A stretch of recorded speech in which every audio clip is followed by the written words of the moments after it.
Tigers, they've got that desire, drive, and hunger in their eyes. And we all want that. But there's only one way to get it.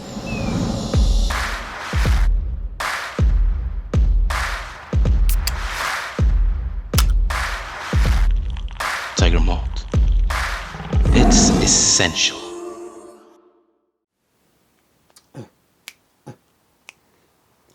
Let's do this.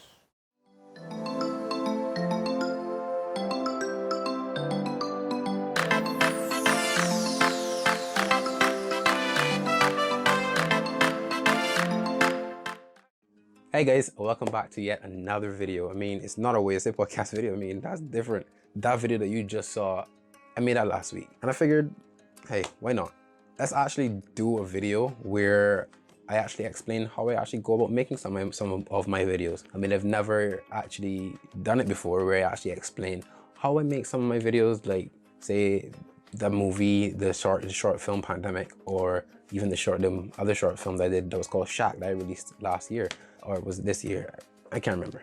I'm just gonna do this because it was pretty interesting for me to like, try this out. I've been watching a bunch of people, like shout out Sleepy that I had on the Wednesday podcast. I mean, he did one with Pine Hill, and that just inspired me to do something else as well. Those guys inspired me, like Daniel Schiffer, like that guy. If you're a photographer and creator, like go follow him. What are you doing?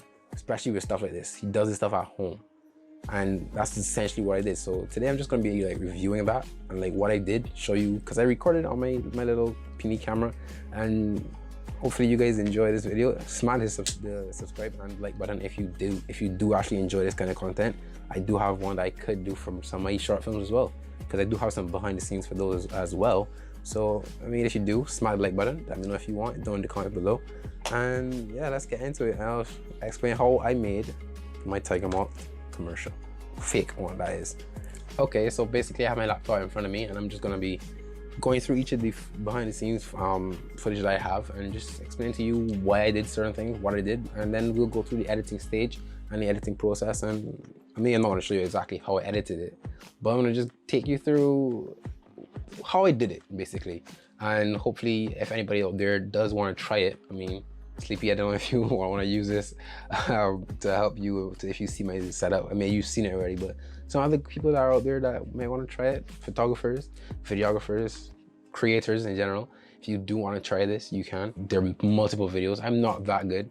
I mean, I just took inspiration from those guys on YouTube, and you can do the same. It's just literally one search and one click away. So you can do this exact same thing that I did. Let's just get straight into it. So this first video, I mean, right here, this is just me checking out like how I basically was gonna do a bunch of like stuff, like movements that is. So I was doing a bunch of what we call dollying in and out, because it's not zooming. It's not zooming because the zoom on the camera doesn't move.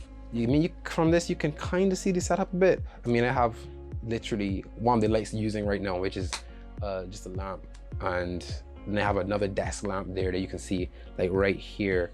Right here is a desk lamp, 2 chairs, some black in the background to block any added light that you may see from any windows or anything like that. You do want to try to cut that out as much as possible. And then this is just another light that lays purposely actually just for like product photography, but I decided to just use it, not put the product in it this time. And that's just it. Creativity doesn't need the most light. And I know a lot of people always say on YouTube and whatever it is, they don't have a ring light, or they don't have a camera, or they want iPhone to do something. But I mean, a simple camera, you could go and do a lot with so little, you know. But that little added creativity, you don't even have to be the most creative person in the world. We have internet at our fingertips, so we can literally just do anything. This is one thing that I don't like about the final product. There are 2 different types of glasses, and the reason for that is because I shot the small glass first, and then I realized the taller glass would have looked better. But when I get into editing footage and stuff, I'll show you why that didn't work out and why I had to use 2 separate take shots, one with a small glass, one with a tall glass. I'm putting ice in the glass because I mean the ice was actually melting really quickly. And right here, I'm sorry, but let me just pause this quickly. Anybody that has ever had Tiger Malt pours like trash. literally out of a can. It is trash because like Plus doesn't even pour it up, which is weird, but Tiger Malt does. And it's always like running back, and that's one issue they had. So it couldn't be like using a bunch of Tiger Malt because it's not like I have an unlimited amount. That was one of the issues. I had to get the framing right and get the pour exactly right. And you can kind of see right here, it started to spill, and I just literally had to just pour. And I ended up doing 2 shots of that, 2 takes. I mean, obviously the second one didn't get used. The first one was the one that was used because it was the one that was filling it up essentially. What I ended up also doing in this video was using a hairspray bottle just to like add a little bit more mist or like some water droplets to make it look like it's cold. One thing that I made sure to do, I have my book right here, is an entire plan for how to do this. You have a shot list, and that's basically what you can see right here, is me checking my shot list and make sure that I have enough shots. A lot of people have like these mechanical stuff that they use to like just spin their products around, but I ain't got that. What's the next best thing that I can do? And what came to mind is literally a microwave cover that literally goes around in circles. And most people really and truly would have done this on a green screen or a blue screen background to key it out.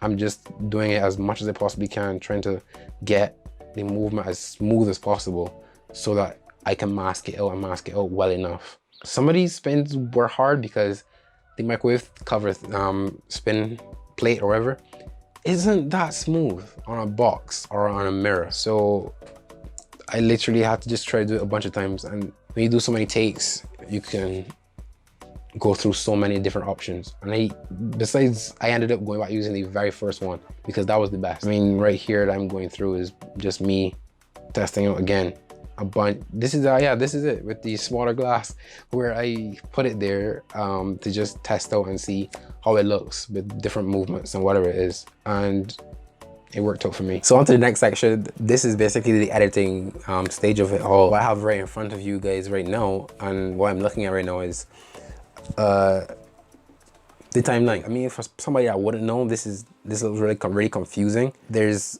quite a few audio tracks, and that's simply because to build the sound for that background jungle feeling. If I mute the voice channel and go down and just listen to this and take it back, it's just this.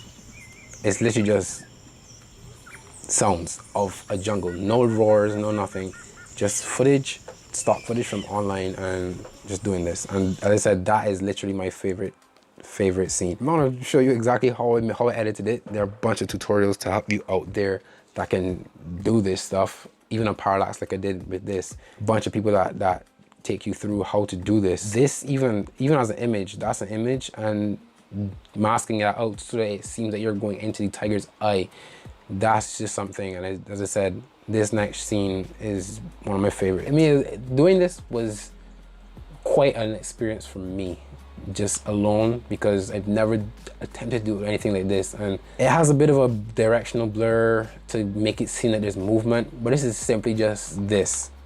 Like, if I look at that, that's just this at the end, that's what I love about film and all of this. It's just mad how you can do something so much with the littlest thing. To do this was pretty crazy, and each of these has their own like thing that you have to add in, because none of these sounds that you see were actually recorded from when I was actually shooting it. The sound of the can pouring, the drink pouring, that's fake. That's literally right here that I just clicked on. That's this. And you just try different things, because it's not hard to do this. The tutorials, as I said, are out there, just one click away. So here's essentially one of the shots that I was talking about where I thought I could use it, but it just wasn't good enough. It really wasn't just good enough. Like, the framing is too much movement in it, and doing handheld for that kind of what Daniel Schiffer actually calls a hero shot is really, really hard, because for a hero shot you want it as steady as possible, and to do it on like a dolly rig would be the easiest thing to do. That's just a rig where you can slide, or a slider.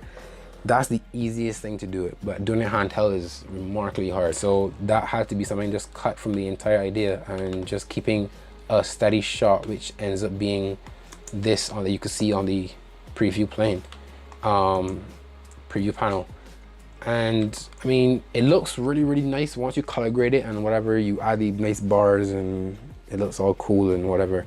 And I mean, yeah, you can kind of see that it's color graded from what you can see here to what you see in the preview panel. But for this, for a first attempt, which I think is pretty good, although I'm quite critical about it. But overall, like, it was quite an experience to try it out. I mean, if you guys go check out Daniel Schiffer, I mean, his links will be in the description down below because he is mad and very, very talented. Anybody that's a creator, as I said before, go check him out because that guy's inspirational. If you're a creator, you have to know your story.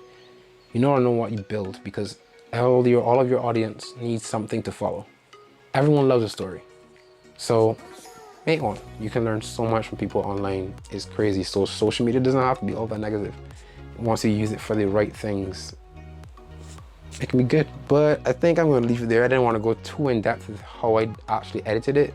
But I'm gonna just show you this last clip where I did make the 2D image 3D, which I mean, each of this is an image, a PNG image. This one behind it is a PNG image, another PNG image. What's behind it is a PNG image. The tiger is a PNG image. I'm guessing you can kind of tell once you like go through it, it passed through it to make it all look that way, and it works. But I will leave it there for now. I hope you did enjoy this little tutorial sort of explanation of how I did it. It's a bit of a change up for me from what you usually see on this channel with like What You Say podcast or a video with my friends or an impressions video. If you do want to see more stuff like this, if you want me to try different things, let me know down below. As I said, smash that like button down below. Hit the subscribe as well, turn on post notifications, and I will see you guys for another video.